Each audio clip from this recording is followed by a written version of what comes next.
this is Shonda Pearson. You're listening to On Faith's Edge with Joe Taylor. Enjoy the conversation. It's going to be a good one. So I said, God, I've heard of you, and I'm into meeting people now, as you can tell. So I want to meet you. But here's the deal. If I meet you, I'm not going to tell anybody we've met because people will think I'm crazy. 6 months later, my life just unraveled completely. God will do that to you. You better be prepared for your life to change.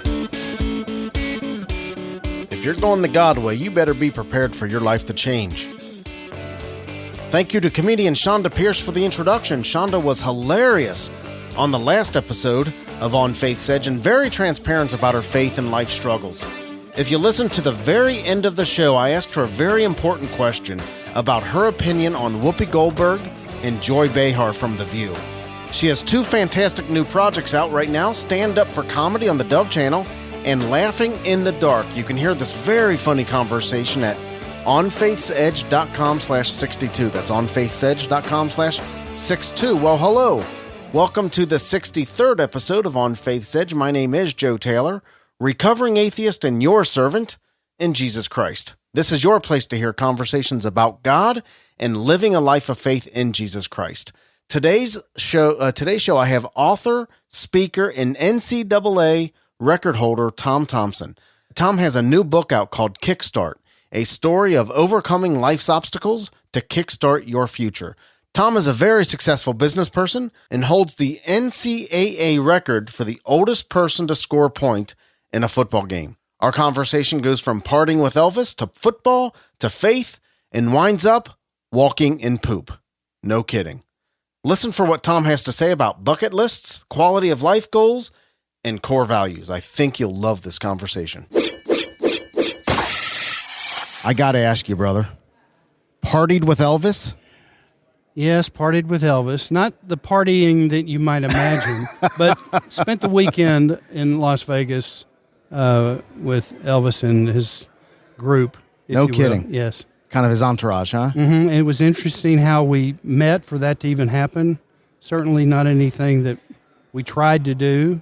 You're pretty good friends with Chuck Norris, too. I've known Chuck since 1970, and it was really around meeting Chuck that I got to meet Priscilla Presley, which is how we ended up spending that weekend in Las Vegas.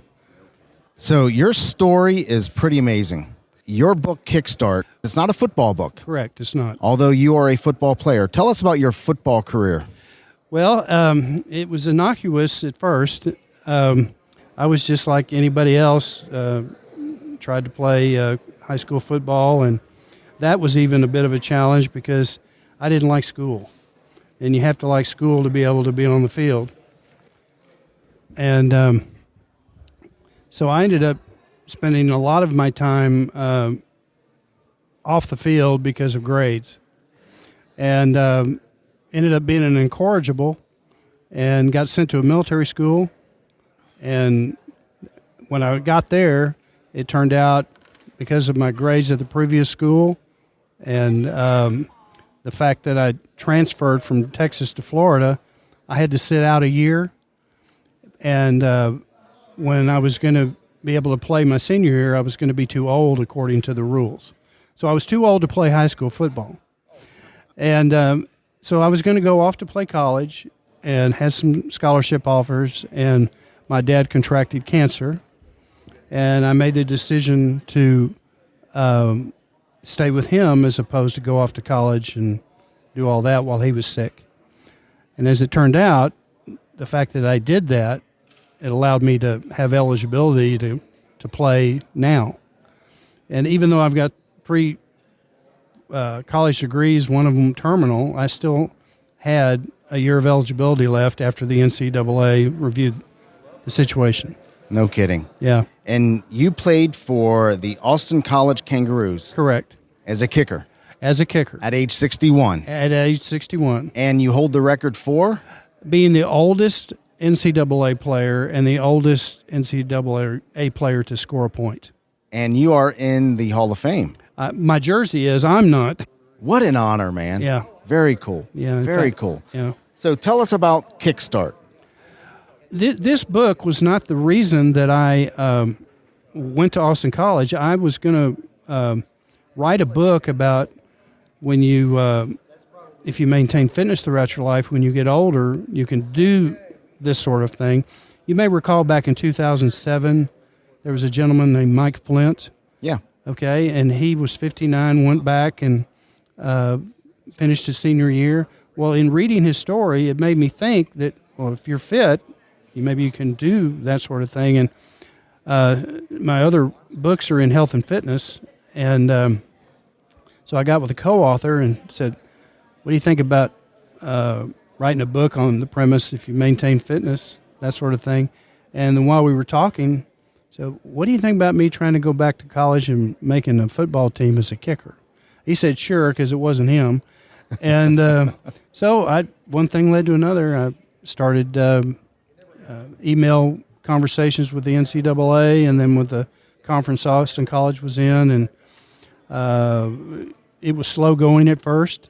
And then they finally said, okay, you can apply, but we still don't have a resolution from the NCAA. And after a few months, they said no. And my wife and I went, well, what are we going to do now? And I had set 3 goals that, one, I wanted to help the team win a conference championship. And I wanted to make the team, and I wanted to earn a letter. Well, the fact that the NCAA said no didn't stop me from those 3 goals, because they made me a student coach, waiting to see how the appeals would turn out. And I was earning a year toward my letter anyway by doing that. And I was helping the team. Well, they finally came back that the NCAA said, yes, you have eligibility, but you've got to do an undergraduate year before you can play. So for 2008, I was a student again.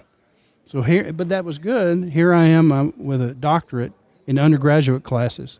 And that showed, the other students that, you got to work for stuff. Sure. So it was a good experience there, and also helped me develop relationships with the people there at school. Tom, it had to be awkward going onto a college level football team. Let's face it, you're 61 at the time. You are surrounded by 18 to 22-year-olds, 18 to 25-year-olds. Mm-hmm. Okay. How did you handle that? How were you received by the team? Joe, it was awesome. And I was fortunate to have had some preparation, if you will. Having not been in a football culture for 40-some-odd years, I decided to go down to our local high school and ask the coach if I could go to their spring practice. Much to the chagrin of my daughter, who was a freshman at the time. She couldn't bear the notion of her white-legged old dad being out there with varsity playing football.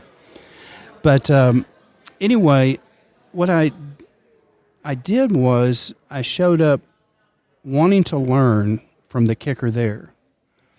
And here's what I realized. Young people don't like old people to show up and act cool, young, and hip. They cannot stand it. But what they do appreciate is if you're just showing up trying to be the best old person and you're teachable. And teachable, to me, equates to relevance. So anyway, I showed up at Austin College with that model in my mind, was teachable, and it wasn't 20 minutes before I was given a nickname. And it wasn't the old fogey, Pops, any of that stuff. They took my first name, Tom, and how my last name sounds, Thompson, and put that together and called me Tom Tom. And when I hear it, it touches my heart because anybody that would call me that and from that era, well, we're family. There are a few things more endearing than a nickname from people who love you. Yeah, and I've got friends 40 years my junior that are texting me and calling me, and you can't go out and work that up on your own. So, I mean, again, multiple blessings from this whole experience. Your initial success came in the real estate business. Yes, in terms of my own career, but unfortunately / fortunately, I inherited a large sum of money when I was 21 years old, which really didn't mean much other than I learned how to spend it at very fast speed, and that in itself was a lesson. But I really didn't understand what it was to make and acquire wealth and money and all that. So looking back, I'm glad it happened then. I remember one time I was standing on top of a mountain in Aspen, and I started seeing all these people that were in their 30s and 40s that were going through midlife crises, and I realized this isn't that big a deal. I skied to the bottom and drove home because I didn't want to spend all my life to do what they're doing right there. Right. So, in your book, Kickstart, you talk about the difference between a bucket list and quality of life goals. well, I'll ask you this question. Sure. Have you ever achieved a goal that you set and didn't really experience long-term fulfillment after you achieved the goal? Yes. Okay. Many people have. And I was curious as to what's the answer, why? And then this is what I believe it is. The goal wasn't set to our core values. If we just decide we want to go become an insurance salesman, or we want to be a pilot, or we want to climb a mountain, if it's not tied to a core value, it's just something you did. And quality of life goals, it doesn't just bless you, it blesses people around you. It's like I told you earlier, here I am now, I'm still at the school coaching kickers and teaching and helping, and I mean, it's just it wasn't about me. And that was another thing I'd also mention. In this journey, for me to be able to sit in front of you and talk about this, there were a lot of people that helped. And then sometimes bucket list goals are just you. Right. Stuff you want to do. Yeah, just you. When all is said and done with Kickstart, Tom, what change can people expect in their life after reading Kickstart? Well, I don't want to oversimplify it, but I asked the question, do you know anybody that wants to change their life? And there's quite a few that want to change their life. Unfortunately, they're not willing to change how they think.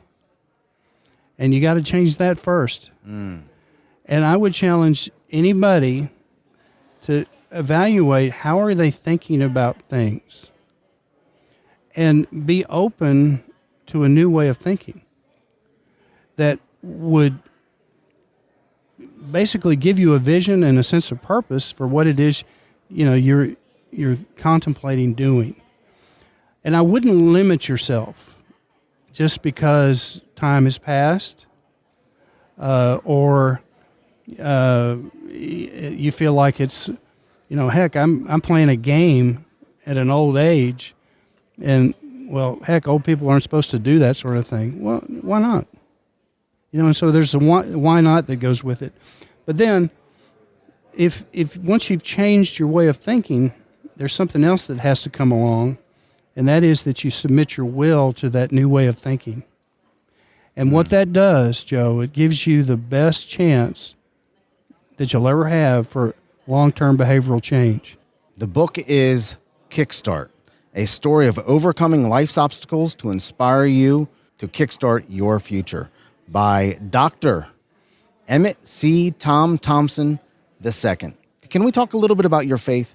Absolutely. You're a Christian, right? Absolutely, yes, sir. How did you come to that decision? Well, quickly, I was raised Catholic, and by the time I was 16, I had become an atheist. And it was just because of the religious piece that I was exposed to. My mother was Catholic, everything had to, fish on Friday, and you had to go to church. I mean, if I didn't go to church on Sunday, I didn't get to eat dinner. And so, what I used to do, kind of tells you how I got in trouble. I would go to the church and get the bulletin and go play football with my friends and go home and show my mother the bulletin that I'd gone to church. Yep. So anyway, I had just come back from having spent the weekend with Elvis. A lot of neat things had happened to me, if you will, to a 21-year-old person. And I started going, hey, this is cool stuff that's going on. And I know this will sound funny. I'm just answering the question, though. But I started having a conversation with God by the ground cover by my swimming pool. Realizing I'd seen in the movies that there was the burning bush and, and somebody was talking to it and everything. So I said, God, I've heard of you. And I'm into meeting people now, as you can tell. So I want to meet you. But here's the deal. If I meet you, I'm not going to tell anybody we've met because people will think I'm crazy. 6 months later, my life just unraveled completely. And it was just terrible. I went through a divorce and all sorts, lost the money, everything. And I was really beginning to seek God in a real fashion. But I didn't want the religiosity of what that was. I just wanted to learn the Bible. And I overheard in a conversation while out to dinner of a little church in Dallas that it was one of the Dallas Theological Seminary churches called Believer's Chapel. And that's what they did. So on an Easter Sunday, on my own volition, I went to church. And the person that was speaking, his name's Dr. Ed Bloom, and he wasn't like the general talking to the troops. He was like the corporal that had been shot at coming back to the foxhole to tell you what it was like. And it was right then that I realized why God sent Jesus, and I accepted him. And that was, I'm 67 now, and I was 24 when that occurred. So, wow. And it's been an interesting journey from there because I didn't understand anything about the spirit side of it. And I was in my 40s before that happened. Wow. So anyway, that's what happened. Tom, I'm touched by what I hear is the simplest of prayers. God, I've heard of you. I like to meet people, and I've heard of you, and I think I want to get to know you. Yeah. That's beautiful. That's beautiful, brother. It doesn't get any simpler than that. God, I've heard of you, and I want to get to know you. And he showed up, man. Yeah, he did. He showed up. He sure has. In your walk with Christ as a Christian, have you ever had a time where you doubted your faith or even the existence of God? Oh, sure. I mean, here's the thing that I've learned. When you have kids, they question you. They're constantly, why? And as they get older, you might as well get a big fish bowl and put a bunch of things in there where you don't have the money, there's too much time, whatever, and put it in the fish bowl. And when your kids come up and say, I want this or that, and you tell them and they didn't like the answer, tell them to go pick one out of the bowl because this is the way it's going to be. But the thing that happens, questioning God is what is really what he wants. How else can you talk to him and find out about him? You have to have that peace. And doubting, it's not so much, you're not doubting God, you're doubting your faith in God. Does that make sense? It does. And faith is something that it starts out the size of a mustard seed, but then it's his job, not ours, his job to make that faith grow. We get the notion it's up to us. He's the author and finisher of our faith. We're just a vessel. You got to be willing. And That's it. And that's true. God talks to people all the time, but you got to be willing to listen. I honestly believe that, not audibly, but it was impressed upon my spirit that I was to go play football. And And if you ask people, they would say, "You're nuts. You're crazy. What are you doing?" And so being willing to listen is big an obstacle as the doubting piece, because you may not doubt, but you may not listen. Right. And they have to go hand in hand. And I think Satan's all about trying to make things sophisticated and make things all, real. This has got to be this way or that way. And Jesus is all about, no, just come to me. Just show up. Amen. Amen. Finally, as we wrap up, Tom, Mm-hmm. what would you say to that person that is right on faith's edge, about to make that choice to believe or not to believe in God? Well, the first thing I would say is welcome to humanity. Because I don't care who they are, they're going to, in some way, shape, or form, be faced with that. And I personally believe if you give God the slightest chance to be a part of your life, He will completely remake it. Now, I want to make sure people understand that oftentimes you think, well, if I do that, He's going to fix everything. Not necessarily. If I can give a little analogy. Certainly. We're on this path, and as people, we see shiny things out over here to the right or the left, and we start walking that way, not realizing we're walking out into, if I may say this, a field of poop. Mm-hmm. And when it's down by your ankles, you're still looking at the shiny stuff. But eventually that field of poop gets deeper and deeper, and your nose is right here. And you go, help God, I'm in a field of poop, get me out. He says, okay, turn around and start walking. Well, you don't necessarily get it all washed off. It just kind of starts, and you're still smelling the poop as it goes further back down. And I think that's another thing is God's, He wants you, when I say the word tested, I'm saying that in terms of metal. You need to be solid to deal with the things in this world today. You can't be wimpy. Right. And I don't begin to say that, well, there's one way for that to happen, but some things are similar. The field of poop thing is similar. And then the other thing I've found in life, anything that's worthwhile in life will cause you to quit at least once. Anything. Write it down. Amen, brother. It's going to make you want to quit at least once.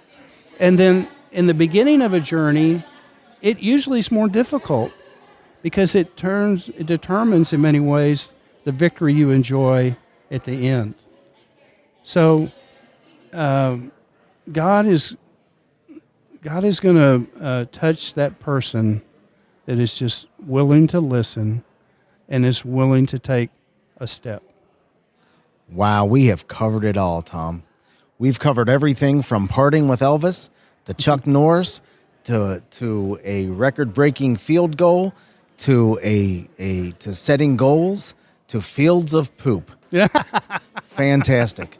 The book again is Kickstart, a story of overcoming life's obstacles to inspire you to kickstart your future.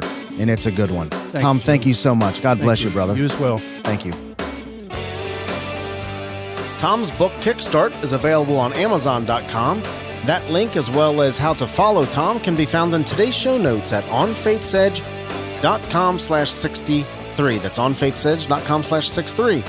Well, that'll wrap up today's show. Thank you to Tom Thompson for being with us today, and thank you for listening. You mean a lot to me, and you mean a lot to the show. Remember, God is real. He loves you, and so do I. God bless.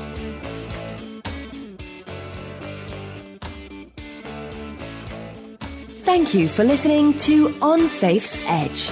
You can subscribe to the show via iTunes, Stitcher Internet Radio, or your favorite podcast app on Android, Apple, or Windows devices. To reach out to Joe or leave comments about the show, visit onfaithsedge.com. You're important to us, and we would love to hear from you.